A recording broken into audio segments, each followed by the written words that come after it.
It's time for the beer radio you've been looking for.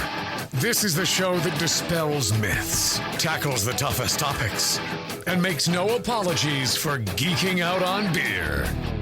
Hosted by two guys that drink before they think.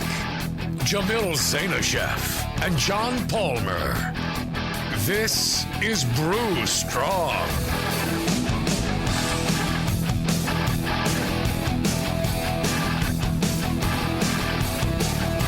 Hey, howdy, hey, my brewing brothers and sisters. I'm your host, Jamil Zainasheff, and you're listening to Brew Strong. Today with me are my friends, Brian Ogden. He's the owner and brewer of Attaboy Brewery in Maryland, and his head brewer, Steve Bartholomew. Both these guys actually worked for me back in the day at Heretic. And here we are now. You're on the East Coast running a fine brewery, and tell us a little bit about how you got started.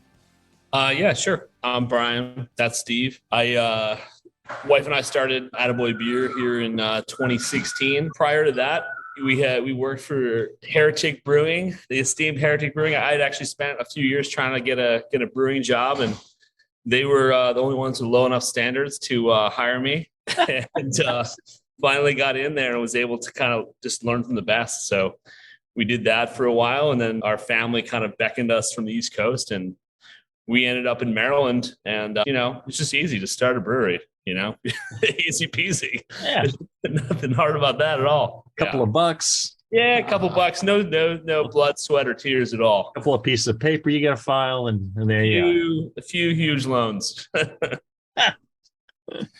Yeah, so it sounds like you guys are doing great out there. I have not had a chance to visit, but I'd love to. Yeah, you got to get out here. Yeah, so the first 4 years, I was brewing every beer we did here. I had a few different people working with me assistance-wise. And then finally, I was lucky enough to have you guys connect me with Steve over here. And he was on the East Coast as well. And I convinced him to move up here to Frederick, Maryland with us. And he got here and promptly kicked me off the brew deck. And it's like, here, let's make the beers better. Yeah. First step.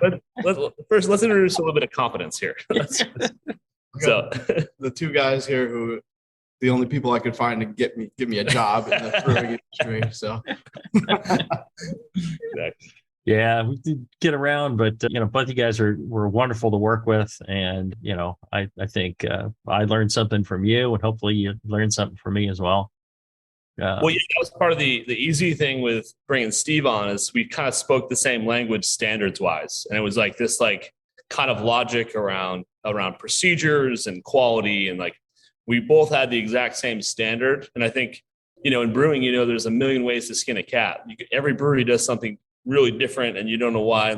Steve and I kind of had this exact same base, and it's easy for us to communicate because we're on the same exact kind of wavelength. And that's been an easy transition. When he came in here, within a few weeks, it was like, yep, that's easy. This is a perfect fit. So it's Heretic roots. Yep, those Heretic roots. Cool. I'll tell you, I got to mention our fine sponsor, Blickman Engineering, and my good friend, John Blickman. I think, they have a great standard of quality as well. There's a number of people in the industry that I think really, live up to, the promise of quality. And John Blickman's one of them. He's been sponsoring this show for 15 plus years. So nobody has to pay for it but him. So if you appreciate it and you're listening and you enjoy this stuff, make sure to reach out to Blickman Engineering. You can send an email to feedback@Blickman Engineering, and that goes straight to John Blickman. And just tell him what you think of the show. It's the least you could do. If you're getting something of value from this, you could send out that email and just say hi, tell them thank you. It's definitely appreciated. I started with your Backyard Hero, your Czech lager, 4.7%. For those of you who have got video or watching the video, real nice Czech lager. Tell me a little bit about it. We did all Bohemian Pilsner malt on that one. To back it up a little bit, we here at Heretic. We here at Heretic. We here at Attaboy. Heretic East. Yeah, we started.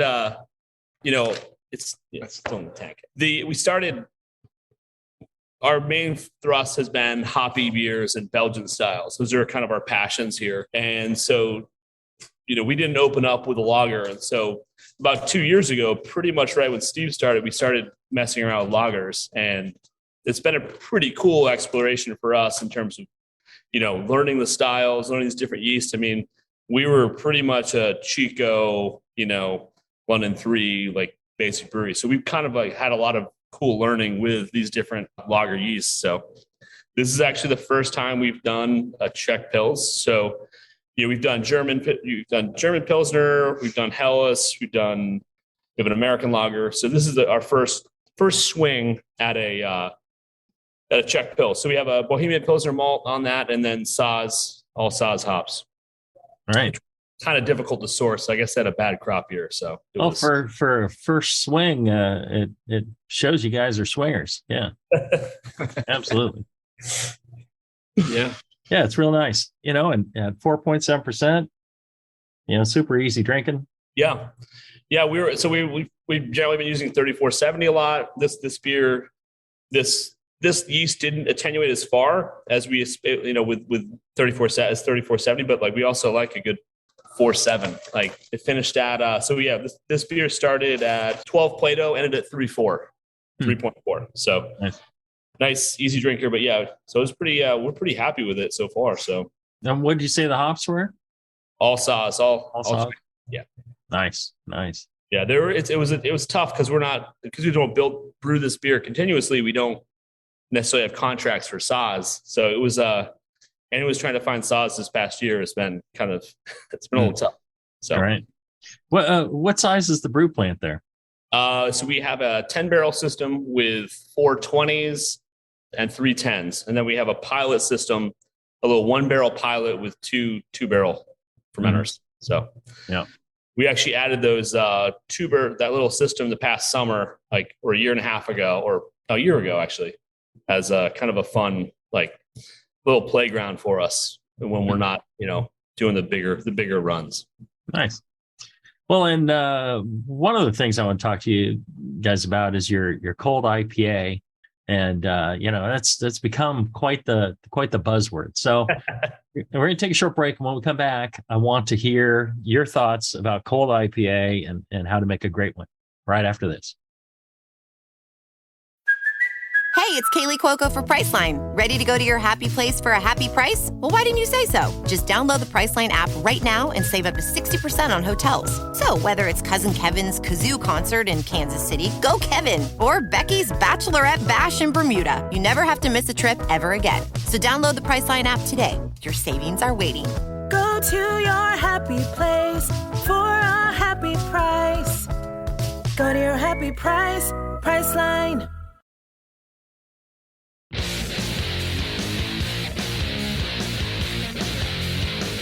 Back to the two guys that know how to turn beer into beer. This is Brew Strong.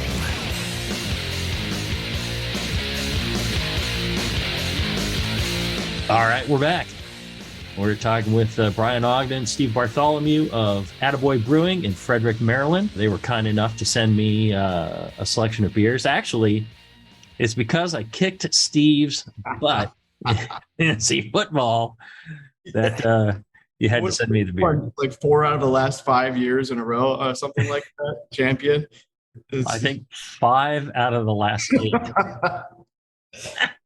Well, hey, I didn't have such a great year there, but I did win the Attaboy League. So yeah, there you go. Yeah, see, anybody that plays in our league could probably win other leagues. That's the thing. We got a bunch of intense players that tend to win. I didn't think I was going to win this year at all. I thought I was just like, I need to stay off of the bottom. And then Travis looked like he was going to hit the bottom. And so I gave him Pollard from the Cowboys and saved his season, pulled him right back up. And then it made it even worse for me. I thought there's no way I'm definitely going to be last. And then somehow I won. I don't know. Yep. And your team won the Super Bowl. So you're good. Yes. And I actually was at the Super Bowl. Did you really go? Nice. Yes. My wife was telling me, she's like, you should go, because it's been a dream of mine to go to the Super Bowl. So I waited till the very last minute. I flew out on Saturday, and I got everything on Saturday at the last minute. And, it was quite the experience. So intense that I don't even remember a lot of it. My wife, she was asking me, did you stay and see the ceremony where they award the trophy? I'm like, I don't know. I don't remember. I look on my phone and there's photos of it. I'm like, well, yeah, I was there. You're having so much fun with Jay-Z. Just couldn't. Jay-Z were hanging out. Yeah. All right. So this is your Cold Fox, which is a Cold IPA, 7% right there. Tell me, what is a Cold IPA? I still don't really understand. Are you snickering while you? Yeah, look at that guy. He's just laughing at us. So yeah, the idea is we're using and we're using a lager yeast fermented slightly warmer than our lagers. We usually do 50, 52 degrees. We do this beer at 60. We did about 35% flaked corn, and then we kind of approached the whole beer as an IPA. We kind of built the bitterness in. I haven't had a lot of IPLs in my life, so I kind of want to get into like a whole style. Yeah, what's the difference between an IPL and a It sounds better. IPA? It sounds better. I mean, there's the adjunct, there's the corn, which lightens up the body and really, helps bring out the hops. I mean, do IPLs ferment at 60, or do they go? Right. Or they more at 50? Who knows? I mean, I think we can sell a cold IPA better. We can sell it at IPL. Yeah. Okay. How's that? Is there any agreed upon standard? I keep asking every brewer that has a cold IPA. Well, I can tell you, a cold IPA. I can tell you this: we fermented it cold. A cold IPA sells way better than a hoppy lager. Yes, I would imagine. Yeah. So I'm in the business to sell, but no, it's quickly. I mean, I know people historically are making IPAs with lager yeast for a long time. Like I'm not even talking about it, which is that's great. Like it's actually what I learned. What I didn't really realize with this style is that you always think of Chico as being so neutral, but it's not really that neutral. Like Chico isn't like, I always thought of it as Chico's like the most neutral, but like get a good lager yeast in there. It really lets those hops be front and center, just out of the way. And this it has no crystal, we have a little bit of carafoam, dextrin, because we're worried about head retention. But past that, it's just, Pilsner malt. And can you give us a recipe on this? Is there Simcoe in this? This is a Mosaic Strata and what was the dry hop? Oh, Mosaic Idaho 7. Idaho 7. Oh, yeah. Wow. It's fantastic. I really like it. Nice. Yeah, it's this beer has quickly become a favorite in the in the tap room with the staff, and because it's a cold IPA. This is the cold IPA. I mean, who wants a warm IPA? Right? It's disgusting. But I mean, it's a testament. Like it ties in sales with our New England IPA. So now I gotta imagine it was Steve that was like, "Come on, let's brew a cold IPA." This was all Brian. Oh, really? This was all Brian. I never heard this style. He was the one who first brought it up. He was like, "Have you ever had a cold IPA?" I'm like, "Oh yeah." Yeah, generally I drink my IPAs cold. It's cold. Well, we never even tasted the style before we tried brewing it. But that's the fun of having a little brewery. Yeah, it's just trying stupid stuff. Yeah, we first did it on the pilot, and it was a big hit. So that was the biggest thing that come out of the pilot so far. Like that's the fun of like having a tiny, homebrew size system is you can make some big swings, and there's a lot of stinkers that have come through, but then you get a good, this cold IPA is sold great. So you make those big swings. Yeah, you're big swingers. Yes. A lot of swinging going on here. A lot of swinging. We got a lot of swinging time out in Frederick, Maryland. So we got to do something with it. All right. So what's the recipe on this?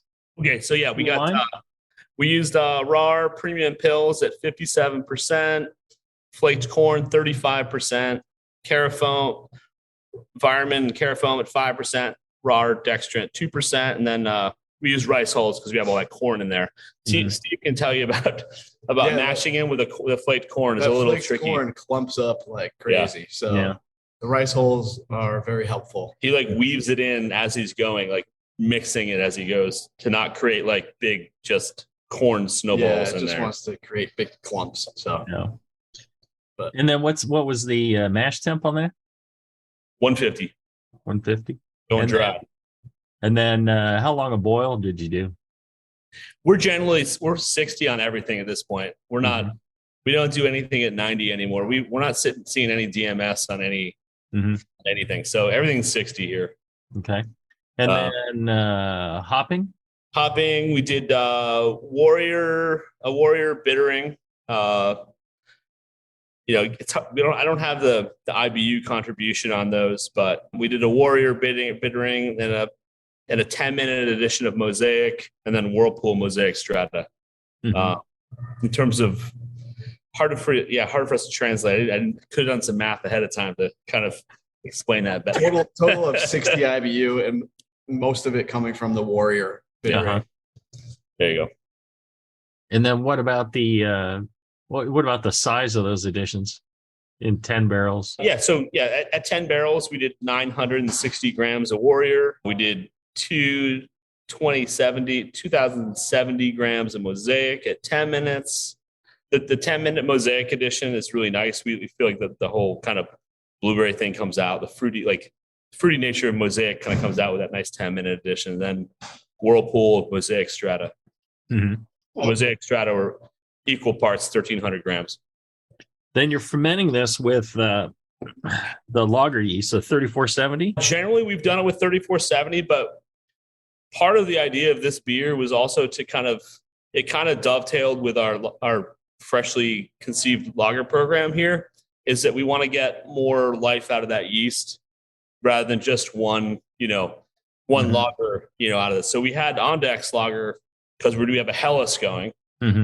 So we have a Helles with Ondex. We wanted to kind of reuse the yeast for something else because those lager pitches are large and fresh and expensive. So we wanted to get more than one beer out of it. So this is actually the first time we've used Ondex for a cold IPA, and it hasn't made much of a difference. This one didn't make. I think if you use the Czech lager yeast that didn't attenuate as much, it might have been different. But this one, the Ondex lager is supposed to accentuate the malt character a little bit more. I mean, it's a super clean profile, and even at 62 degrees, 60 or 62 degrees for a lager, it's like I'm not picking up any real esters from it. I mean, it could be masked by the hops, but we blasted it with hops. So, and then what was your fermentation profile on it? 62 degrees. Let it rise up to 65 at the end to kind of knock out diacetyl, and then we dry hopped with some scribbles here. 15,000 Mosaic. 15,000 pounds of Mosaic. 15,000 grams. We go with grams around here. We're all metric. No, I wish we were all metric. 15,000 Mosaic, Strata at 10,000, and then Idaho 7 at 5. And was that all just one addition at the end of fermentation? Or? That's 3 different additions. So triple dry hop here, dude. TDH. That always makes me crazy. DDH. Like every hoppy beer at Heretic we had was double dry hopped. We just try to spread it out a little bit. I mean, we have we have the time. Give it time. And we have like those a nice hopper on top of our fermenter. We have like the hop doser, so you can minimize any kind of oxygen ingress into the tank. So nice. So it's a very controlled. We obviously worry about DO with this. So yeah. And so I think this turned out really good. What would you say to people wanting to brew a great cold IPA? what's the most important thing to look out for? Is it the fermentation and the lager yeast, or is it? Well, yeah, you want to get a good. Yeah, you don't want that yeast expressing any estery kind of compound. So you want like it's as a homebrew, you want to build up a good starter. You want to make sure you're handling your yeast well. You want to make sure you're buying a yeast book and really understanding yeast. Right. Yeah, no, and temperature control. I mean, 62, so you can kind of do that in the colder months, maybe without some serious control measures. And then make sure you use some rice hulls if you're using all that flaked corn. But so as far as gravity, we start at 14.5 Plato and dried out to 1.7, so pretty dry. Nice, yeah. Oh, I think that's definitely key. Is really good, strong fermentation, just like every other beer. I think a good dry finish means the world in a lot of these beers. Yeah. So the hops pop. Exactly. It's just the idea is just laser focused on the hop profile. Like that's it. Like nothing else in there messing around with it. So, but yeah, I know. Like we were having an argument in the parking lot last night with someone. You were talking to him earlier. Like, what is this? What's an IPA? I'm like, I don't know, man. It's good. It tastes good. Who cares? It's delicious. Yeah, it is delicious. I really, and the reason I mentioned Steve before, like Steve would be the instigator of this, is because he was the instigator of getting Heretic to brew a hazy New England IPA. Really? He was the guy. He was the guy right there. And meanwhile, this guy doesn't even like love hazy. I'm a West Coast beer guy, but hey, we had to try it out there. It was also Ben Edwards. He was pushing too. So it became one of our most successful beers ever. Of course, yeah. We sold. So I don't know if it's still, but that was Chico fermented, right? That we started with that, and then we kept shifting and trying to get, we got a good haze off of the Chico strain. Yeah. But, it just wouldn't last as long. And so we were getting some sedimentation. So we switched to Imperial Brewing's juice. We tried the White Labs, London Fog. We tried several of them. And, a lot of them just did not attenuate as well as the Chico strain, and we still wanted the attenuation. Well, yeah, what attenuates as well as Chico? Like, and that's tough. Right. Yeah. Well, so since the yeasts were a lot of British yeast derived, a lot of them don't attenuate very well. Yeah. But the Imperial juice, if you feed it a ton of oxygen, it will attenuate. And it was important to us because we were also doing double hazy and triple hazy. Yeah. And so it did that, and then I completely redid the water and completely redid the grist. I redid everything from the. Nobody ever said anything, but the beer got better and better and better. And there was a decent amount of bitterness in that beer too, right? So it wasn't like some of these hazy beers that have absolutely zero. Right. And then we started centrifuging it too. So it all gets centrifuged, and it just has a permanent haze that lasts forever. That we really got it dialed in. It took some doing, but after a couple of years of brewing it, I think we got it just perfected. So you increased the amount of oxygen you were giving it? Yeah, we juiced it to like 20 parts per million. Yeah, really went heavy. In the past year, we've gotten a better oxygen meter, and we've kind of focused on different yeast strains and what they need in terms of oxygen. And that's one of the things is we've, on London 3, we're, jacking it up a bit, in terms of how much oxygen we send into that. Like, right. That's one of the, we're always kind of tweaking, and, we're nerdy homebrewers. So we're just we're always messing with something. We're like, if you're brewing a beer where you're not trying something new, what do you do? Let's figure out something to make it better. Yeah. The cool thing about that beer is it's so popular. We were brewing 220 barrel tanks a week, so, or, a little over a week. And so I had lots of chances to just mess with it. And that's amazing. Like we're making we have like 6 times a year we can hit one. We're like, all right, but like meanwhile, your water source has changed. Like your ambient temperature in here swings a lot. Like there's a lot of different things you're not like able to, Yeah, there's something nice about getting those reps and doing this here over and over again. And Well, and I was able to have Andrew brew. I'd tell him just brew a 30 for me of, with these changes. And then, we taste it side by side with the ongoing 120 barrel batches. Yeah.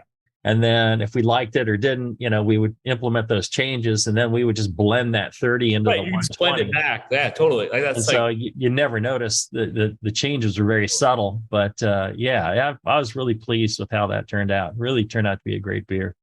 That's the whole fun of this whole thing is like all these silly little tests you can do, Right.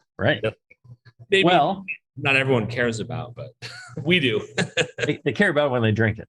Right. I'll tell you, if you want to brew a great cold IPA, if you need any help improving your brewing, check out our good friends Josh and RJ at Brew Chatter, brewchatter.com. They're in Sparks, Nevada, which is right next to Reno. If you ever go to Reno for skiing or for gambling or many of the other things they do, their air shows and stuff, check out Brew Chatter. They're close by.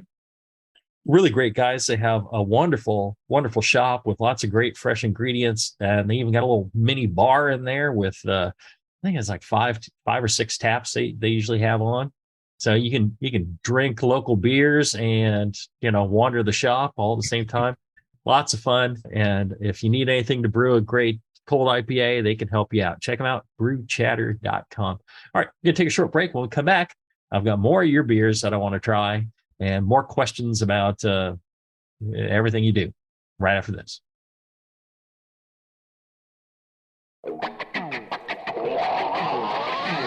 Back to the beer guys that make other beer guys look like wine guys. Brew Strong. All right, we're back. Talking with the fine folks from Attaboy Brewing in Frederick, Maryland. Now, when you first started, you were trying to start somewhere else, right? Or you had to move, or we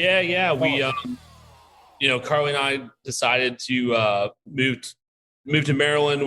We figured I had family here. Maryland had actually just did that same year changed their beer laws where a brewery could serve out of a tap room that previously hadn't been allowed. So it seemed there was very few tap room driven breweries, which our plan was to be a tap room driven brewery, like a little place. We're not going huge, just serve our community. So we looked at DC or Baltimore, and we thought DC seemed like kind of out of the frying pan into the fire for us, because like we had moved from San Francisco where we couldn't afford a house or anything. That's our Guava No Guava New England IPA. That's our biggest selling beer. That's our mainstay here. People buy a ton of it. It's delicious. But yeah, we decided Baltimore, because Baltimore had clear beer and not clear beer. Mm-hmm. You do both. You do both very well. No, so we decided to move Baltimore because Baltimore had kind of like a cool character to it and had all these cool buildings. We found a place to start our brewery. We actually had to like get a huge SBA backed loan to do it, but we couldn't get the loan until we had discrete construction costs to build it. So like we found we had a letter of intent on a property here or in Baltimore, and we used that to get our loan. And then finally, when the loan came through, after we stopped doing cartwheels because we could just do this thing, the property fell through. And they sent us an email like, we are no longer interested in this project. Please don't contact us again. It was like the most ruthless, like cut us off at the knees. We were just like, we'd spent a year in Baltimore finding a place, and it was rough.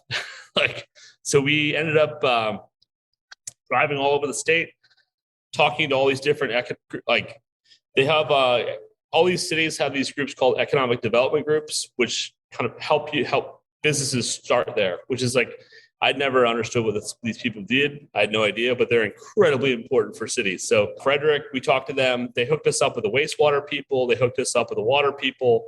They gave us all the contacts, and people actually called us back. No one in Baltimore had ever called me back on anything. It was Frederick's a small town, and we came into this place and we walked around. We this is it. This is beautiful. Like, we can walk to work. It's got a cool downtown. It's got the vibe is wonderful. So yeah, we were in love immediately. We lost leverage on our loan negotiation because we just this is it. Don't tell the agent this is it. There was no ground given on our loan, on our lease terms. So, but yeah, we just fell ass backwards into this place, and we never heard of it before. But it's been the most amazing little town for us. It's it's got a great community. During COVID, everyone came out and bought our beer and just kept us afloat. As a taproom driven brewery during COVID, if your entire revenue is based on selling glasses of beer, you're going to take a beating. The places that were geared towards selling cans did okay, but for us, it was we shut down for a while. It's a tough slog. A 10-barrel brewery isn't going to do that great, if they're not selling glasses of beer. So it was the community supported us through that, and we love it here. I tell people to find the right city. Yeah, the city that'll work with you, the community that wants you, the place that you'll be a benefit. That's exactly so critical. The zoning people who can work with you.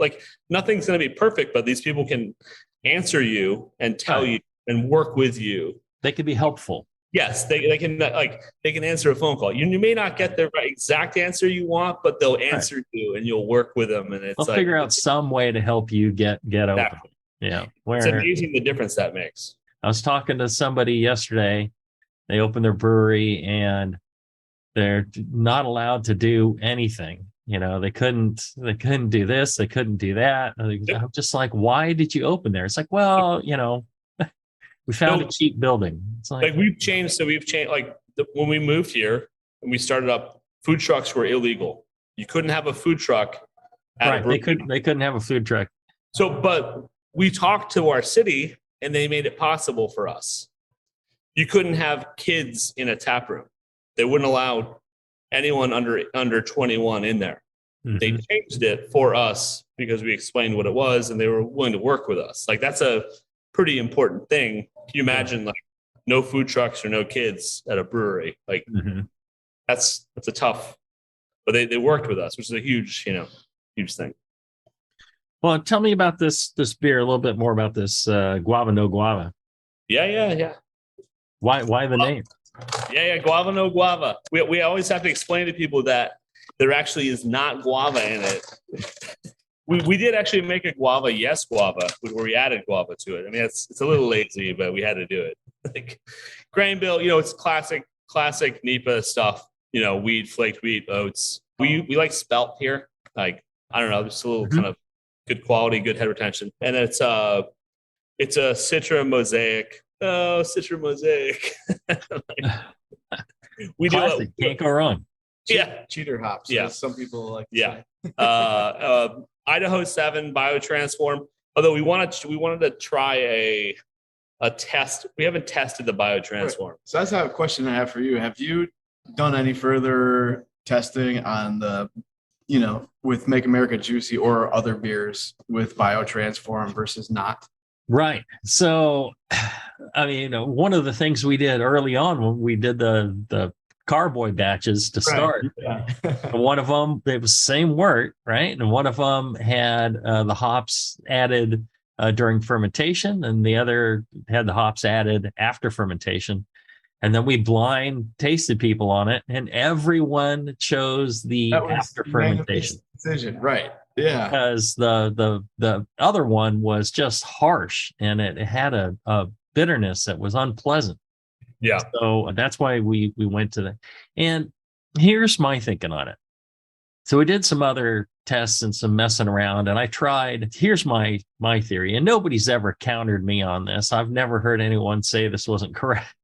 But I believe that, if you add those hops in the whirlpool, right? You do a cool whirlpool at like 175 degrees Fahrenheit, you throw those hops in, the linalool and geraniol that will biotransform, it's in the wort.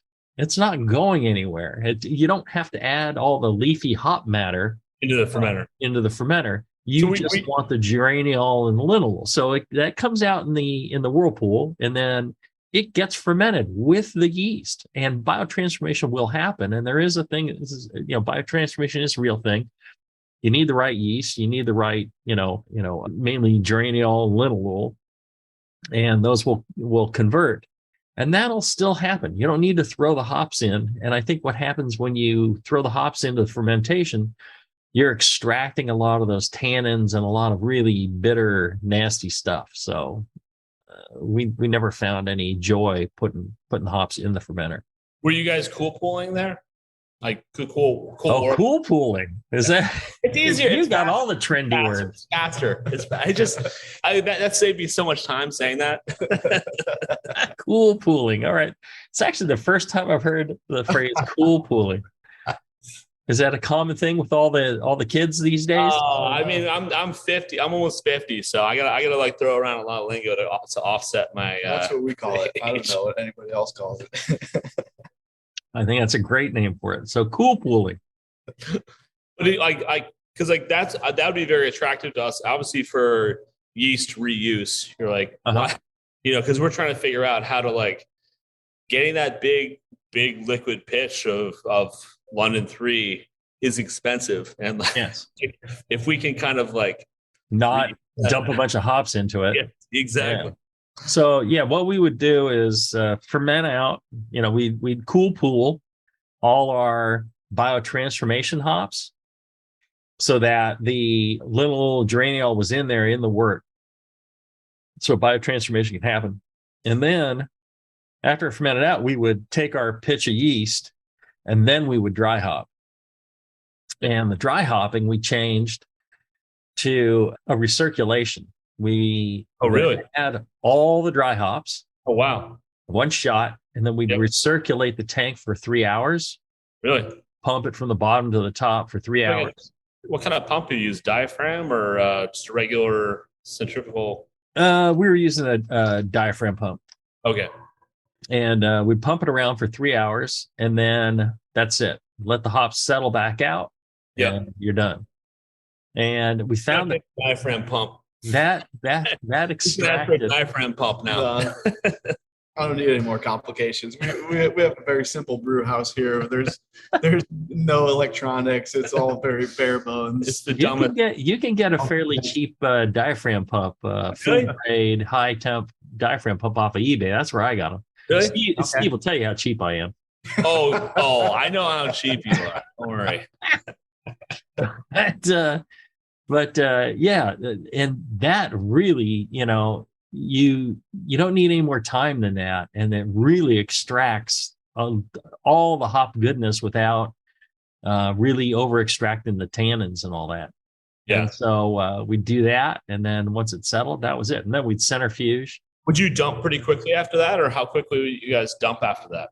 As soon as the hops all fell out, generally we'd wait a day or so, and then just dump that and then get it over to the centrifuge and then into a bright. So we found that was absolutely the best extraction, and it turned out to be the quickest as well, which is beneficial commercially. Back to the cool pool, if you will. Did you bitter that the wort you're putting in the whirlpool? Did you bitter that with hops, or did you do an extract on it? Because like we always worry about jamming up the heat X to cool off the wort. Right. Yes. So I'd have to check what the last versions were, but we stopped doing any bittering additions in the kettle. Yeah, we kind of go back and forth on different ones, and we're messing around with some. What do we have here? We have flex. Yeah, some flex here. We'll give it advertisement. We have some flex that we're trying for, just like because we do like the bittering. I think there's a certain quality that we really seek is drinkability, and not if you don't have enough bittering, like it's just this like sweet thing that you don't want to have another glass of. Like that's Right. like there's places in beer right now that I feel like a lot of beers don't have that drinkability quality, and that's what we're always trying to be drinkable. You want to have a beer that you have two of. Right. And Well, the thing is, you're adding so much hops in the dry hop stage, yeah, and it has a ton of bittering to it still. right, yeah, It's that whole idea of boiling to get IBUs and all that, and for bittering, it doesn't make sense anymore. You definitely get bittering just from dry hopping. Right. Even in some of the like barrel aged stuff that we've done like some dry hops, like barrel aged saison. But you get that bittering. You can taste it for sure. Mm-hmm. It's just been sitting on hops for a few days. It's there. At least a perceived bitterness. Ooh, nice. He's got cherry. Speaking of which, We would like to share that beer with you, but we don't have a cold one. Mhm. And that Wow. we don't label our beers usually with masking tape. Well, that's not too far off from the first "Make America Juicy Again" labels. Do you remember those with it looked like a postage stamp on the can? I do. For some reason, I don't have my opener. Well, Let's see Yeah, here. so that beer you're going to try to open has we're trying to use a little bit of local agriculture here, and what Maryland does pretty well is stone fruit. We have good peaches, good cherries, and so we got a local provider here. We did a multi-year blend of a saison, barrel aged saison with Montmorency cherries from about 45 minutes away. So we're able to get these, and like the beer, we were we can't wait. This, you have those beers where you're like, I can't wait to release this beer. This is so good. I'm so happy about it. Let's see if I can get into it here. Yeah, it's fine. It's fine. But yeah, we have about a 70 barrel program. So we're able at this point to blend out like a lot of these, programs. You have stuff that gets a little bit more, the pH drops a little too far, but we have enough in stock now where we can blend out. So this beer, we were able to blend, enough like low pH stuff with stuff that's like 3.7, pH that kind of makes it more drinkable. So that's not our branding. That's not like, my wife would be angry right now. No, what Steve was referring to was the first batches of Make America Juicy Again. I just took mailing labels, the 1x3 mailing labels, and printed all the information on there. Make America Juicy Again. Hey, it's delicious. What else do you need? Just randomly stuck them on cans at whatever angle. What do you need? It's delicious. Like, you need a bunch of brand on that? Come on. That's marketing. People out. Nobody else's can looks like that. Right. And people actually appreciate it. I said, look, do you want me to spend, money on, labels or on ingredients for the beer? Outside the can or inside the can? Come on. There you go. See, you're a marketing genius. Cool pool, inside, outside. Oh, yeah. Well, if I'm not brewing, I better be marketing. So anyways, people gave us props for that. They're like, yeah, don't spend money on packaging. Let's spend money on the beer. Oh, that's rad. That's like kind of punk rock, like DIY, like awesome. Mm-hmm. Like, that's the way to go. Oh, wow. There's quite a Brett character to this too. Oh yeah. It's a lot of bread here. We do a lot of heat pasteurization here because we have all that stuff kind of here, like it's all, we don't have a separate area for that. The barrels come in here. We believe in, heat. Heat's important here. Not a lot of breweries, they kind of look at us like we're crazy when we tell them that we sanitize our tanks with heat. But I mean, that's something we learned from you. But Right, it's better than that. yep, yeah, You don't have to worry about funk being in your brewery because there's funk in every brewery, and the breweries who think that they can keep everything clean by not doing barrels and barrel aged beers and stuff.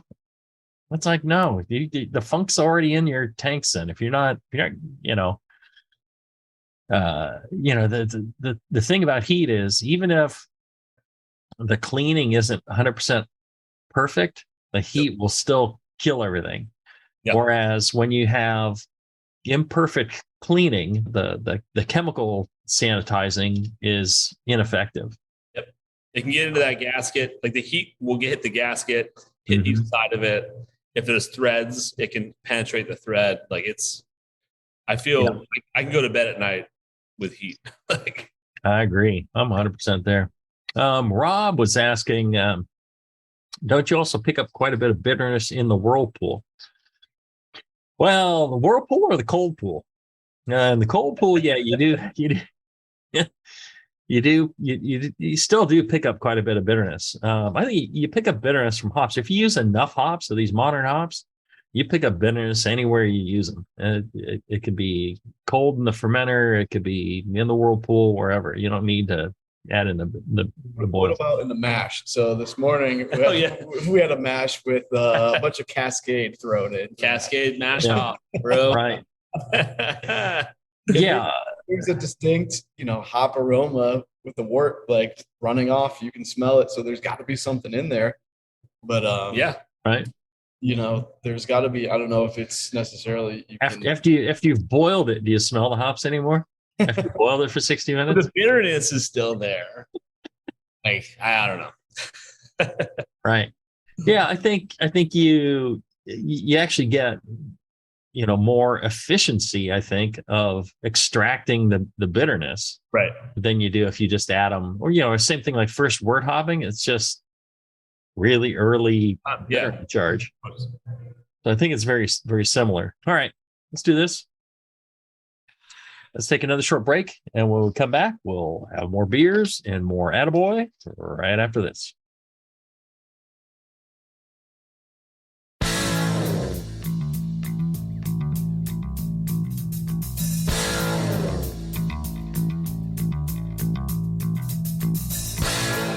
Learning to brew has never been so disgusting. This is Brew Strong. All right, we're back. Talking with my good friends from Attaboy Brewing in Frederick, Maryland. I got to get out to Frederick and come hang with you guys. It would be a blast. Yeah, I mean, I saw you were talking to Sapwood a few weeks ago. They're about 45 minutes away, so you could go say hi to Scott and Mike, and come on up here. Yeah.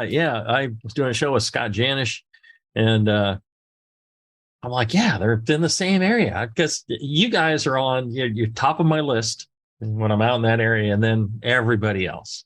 But so I'm like, all right, if I could combine it with a couple nights in Frederick, we got a lot of breweries here. Yeah. It'll be a good to spend a week there, is what you're saying? Well, a week. Well, 7 hours at Steve's house. You can hang out at Steve's house. I got a couch for you. Yeah. Nice. Let's see here. I got one more beer, which is the Mermaid Blood is blonde ale with hibiscus.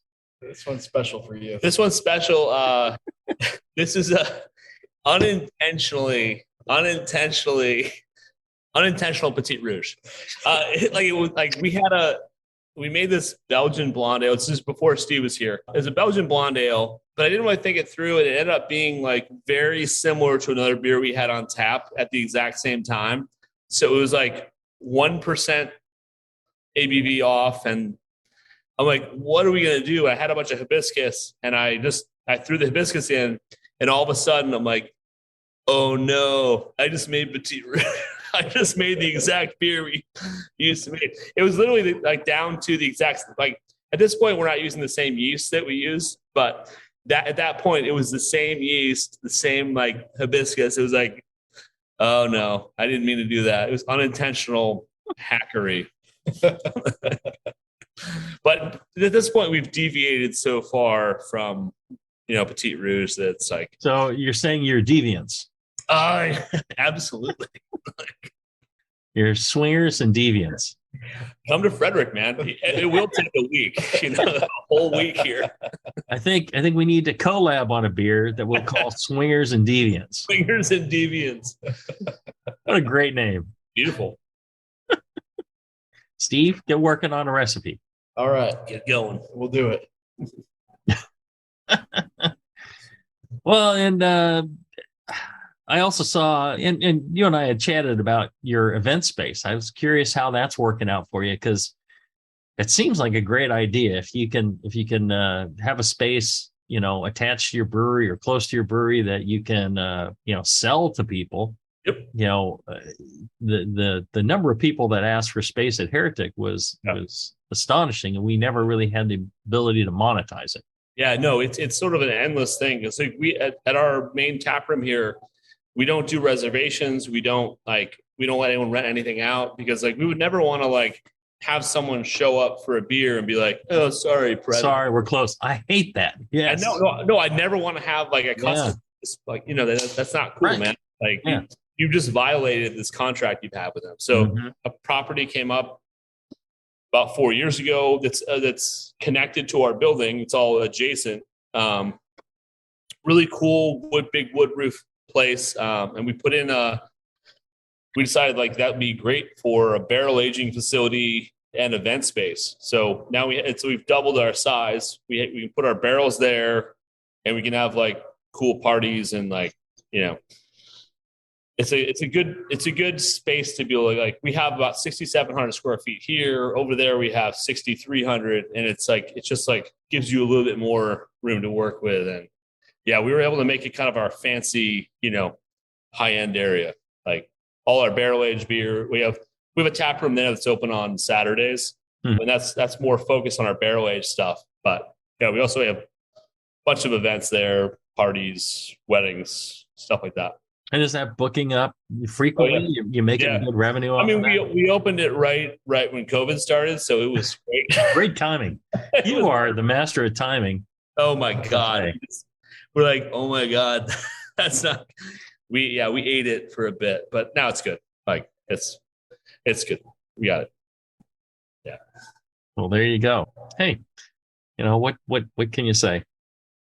Yeah, no, it's nice to have that flexibility, to have different parties there and rent it out, and then we can store all our barrels there. There's no way to be able to do that here. So, I will say my favorite of the beers. I like them all. I thought they were all really good, but my favorite has to be the Cold IPA. It's good. It's good. Who cares about what the exact style is? We don't need to argue about. Just all these things. Does it taste good? It's everything you want out of a West Coast. You get the hops, you get that punch, you get that dankness, and it's just a light-bodied, easy drinking beer. Hey, it's fruity though. Yeah, I'd say it is fruity.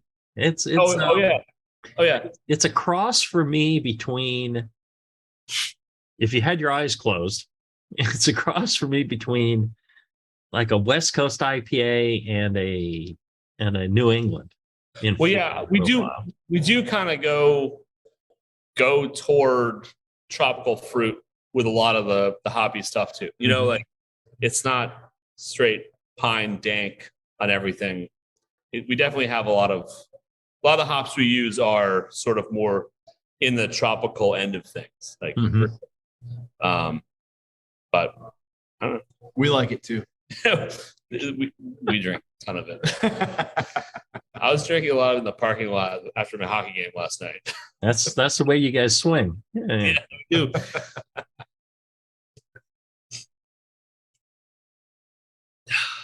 All right. Is there anything else people should know about Attaboy Brewing and Frederick, Maryland?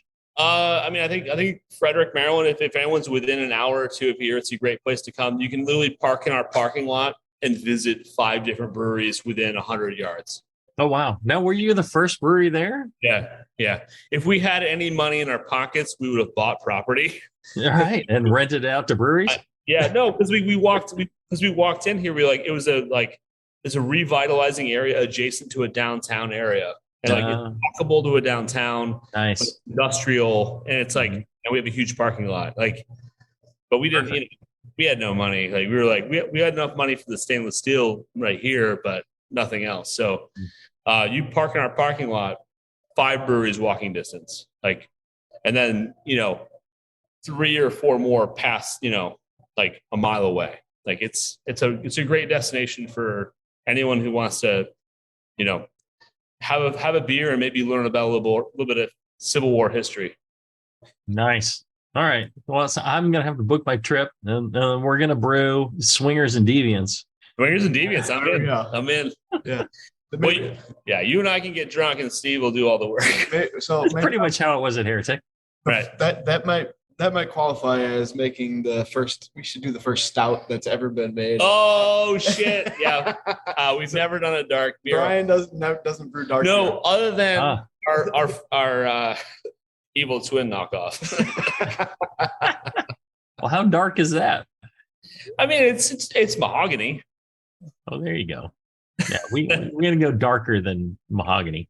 We're gonna go deviant dark. There we go. All right, we'll figure something out. Right. We're open-minded here, man. Anything you want to do, just come to Frederick, dude. Come see us.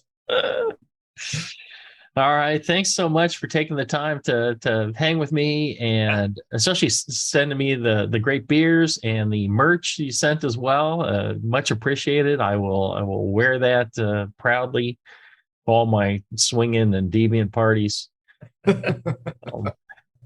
It'll be great. If you're listening and you enjoy this, please make sure to reach out to our sponsors, especially Blickman Engineering, blickmanengineering.com. Feedback at blickmanengineering.com.